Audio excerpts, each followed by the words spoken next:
YCP తాజాగా ప్రకటించిన 3వ జాబితాలో శ్రీకాకుళం జిల్లాకు సంబంధించి మార్పులు చేర్పులు చోటు చేసుకున్నాయి.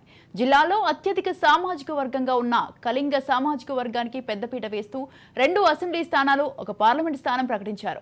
పాత అభ్యర్థులనే కొత్త స్థానాలకు మార్చి అభ్యర్థులను ప్రకటించారు. ఇదే అంశానికి సంబంధించి మరింత సమాచారం మా ప్రతినిధి సత్యనారాయణ అందిస్తారు.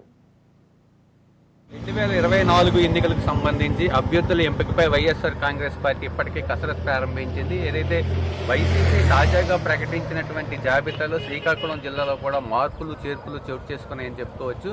ముఖ్యంగా వైసీపీ ప్రకటించినటువంటి ఈ జాబితాలో శ్రీకాకుళం పార్లమెంట్ నియోజకవర్గం ఇన్ఛార్జిగా పేరాడ తిలక్నైతే నియమించడం జరిగింది. అయితే టెక్కలి అసెంబ్లీ ఇన్ఛార్జిగా దువ్వాడ శ్రీనివాస్ను, అదేవిధంగా ఇచ్చాపురం నియోజకవర్గ ఇన్ఛార్జిగా పిరియా విజయన్ వైసీపీ అధిష్టానం అయితే నియమించడం జరిగింది. అయితే శ్రీకాకుళం పార్లమెంట్ నియోజకవర్గం ఇన్ఛార్జిగా పేరాడ తిలక్ను అయితే అధిష్టానం నియమించడం జరిగింది. అయితే వైసీపీ అధికారంలో వచ్చి 4.5 ఏళ్ళు గడుస్తున్నప్పటికీ శ్రీకాకుళం పార్లమెంట్ నియోజకవర్గంకి సంబంధించి ఎప్పటి వరకు అయితే ఎవరిని ఇన్ఛార్జిగా ప్రకటించలేదు. అయితే ఎంపీ అభ్యర్థిగా సీనియర్ నాయకులైనటువంటి ధర్మాన ప్రసాదరావు, ధర్మాన కృష్ణదాసు, అదేవిధంగా తమ్మినేని సీతారాం పేర్లు ప్రధానంగా ప్రచారం జరిగాయి. అయితే ఈ నేపథ్యంలో ఎవరు ఊహించినటువంటి విధంగా పేరాడ తిలక్నైతే సీఎం జగన్ ఖరారు చేయడం ఇప్పుడు జిల్లాలో చర్చనీయాంశమైంది.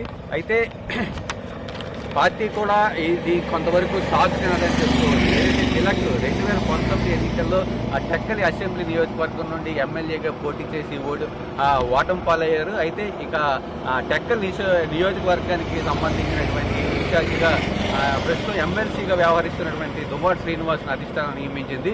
ఇప్పటి వరకు శ్రీనివాస్ సతీమణి దువ్వాడ వాణి టెక్కలి సమన్వయకర్తగా పనిచేయడం జరిగింది. అయితే భార్యాభర్తల మధ్య నడుస్తున్నటువంటి వ్యక్తిగత వివాదాల కారణంగా టెక్కల్లో వైసీపీ గ్రూపులు అయితే మొదలయ్యాయని చెప్పుకోవచ్చు. దీంతో ఎమ్మెల్సీ దువ్వాడ శ్రీనివాస్కు మరోసారి టెక్కల్ నియోజకవర్గానికి సంబంధించి ఇన్ఛార్జ్ బాధ్యతలు అయితే అధిష్టానం అప్పచెప్పింది. ఇక మనం ఇచ్చాపురం నియోజకవర్గం విషయానికి వస్తే ప్రస్తుతం జిల్లా పరిషత్ చైర్పర్సన్గా వ్యవహరిస్తున్నటువంటి పిరియా విజయన్ అయితే నియమించడం జరిగింది.